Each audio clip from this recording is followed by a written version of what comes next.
Eu sou grata a algumas crises na minha vida, porque justamente elas me fizeram fazer esse movimento, né? De startar o processo de uma busca, de uma cura, de uma evolução, de uma capacitação, né?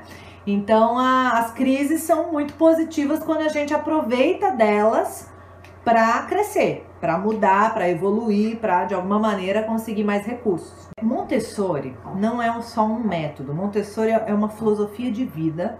E é um negócio muito mais profundo, mas muito mais profundo do que a gente pode imaginar.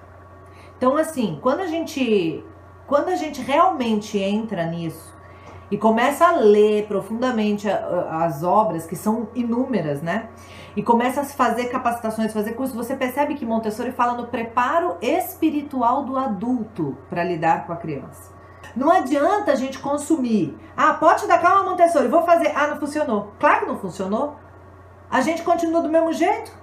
Então a gente não está fazendo Montessori, tá? Não está.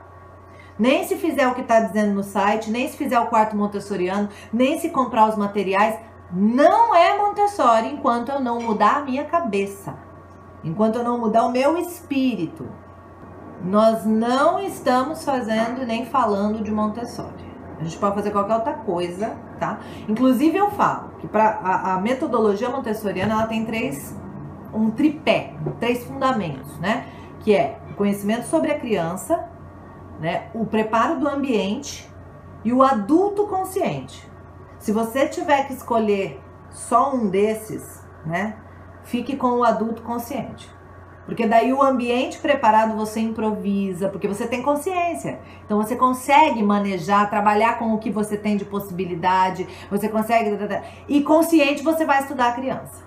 Agora, ficar preparando o ambiente, que é o que geralmente as pessoas focam, no físico, que é o físico, a atividade, a coisa do concreto, né? Essa é a menor parte do processo, porque isso, sem o adulto estar consciente, não resolve nada. Fazer um quarto montessoriano e não entender o propósito das coisas e não tá com o espírito pronto. Então, assim, muito mais do trabalho é na gente do que neles. E também você usou uma expressão que eu acho muito interessante. Você disse, não funciona com ele. Não é que não funciona com ele. Essa é uma conclusão extremamente precipitada.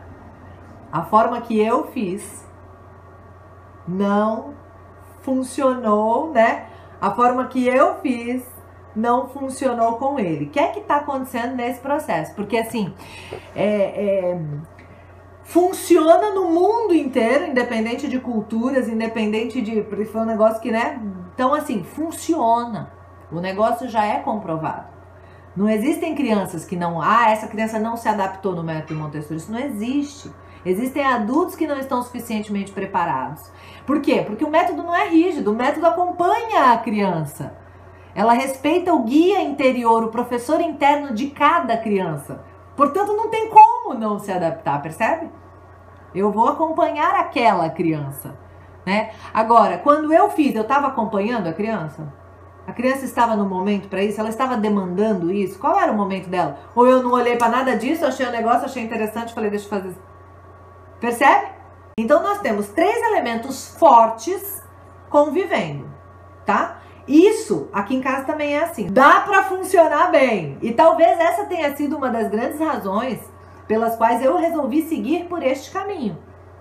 Porque assim, se a gente não segue por um caminho de autoconhecimento, de autodesenvolvimento e de busca de recursos de inteligência emocional, de comunicação não violenta, de disciplina positiva, 3 pessoas de temperamento forte convivendo se desgastam, porque se agridem.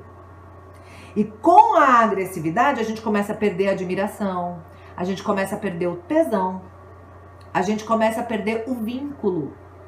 Tá? Então tem algumas coisas que eu acho bem importantes, porque tendo essa natureza de temperamento forte, já tem um monte de coisa que vem junto com isso, sabe? Um monte que já é motivo suficiente para eu precisar trabalhar, mesmo que não tivesse mudança, mesmo que não tivesse terrible two, mesmo que não tivesse... Só esse fato de serem 3 pessoas de temperamento forte já dá para fazer um curso bom na vida pra gente conseguir ter bons resultados. Porque se deixar a onda levar, deixa a vida me levar, a vida leva eu, a tendência é a gente se degladiar. Parar de conversar, porque toda vez que conversa vai brigar, porque inclusive já sabe o que vai acontecer. São roteiros que a gente já repete, conhece, repete. Quando vai tentar, faz a mesma coisa, aí na cabeça, diálogo interno, eu sabia. Não sei nem porque que eu tentei, da próxima vez eu nem tento. Né? Deixa isso aqui não vou nem comentar, isso aqui eu vou fazer escondido, isso aqui eu vou deixar pra mim, isso aqui eu vou... Tá? Então a gente começa a desenvolver mecanismos que não são saudáveis, nem pra relação, nem pra vida, pra tentar não viver o tempo inteiro em conflito, porque toda vez que vai interagir vira conflito. Então a gente tá, mas não tá. Sabe assim? Tá, mas não tá do jeito que a gente queria, não tá inteiro, né? Isso começa a dar espaço para outras coisas na vida que não são interessantes, de várias formas, de várias maneiras, porque a gente não se sente plenamente atendido naquela relação, sabe? Então, assim, eu acho que é bem importante, né, pensar nessas questões de autoconhecimento e de autodesenvolvimento, que é o que você começou a fazer quando você veio procurar um atendimento desse.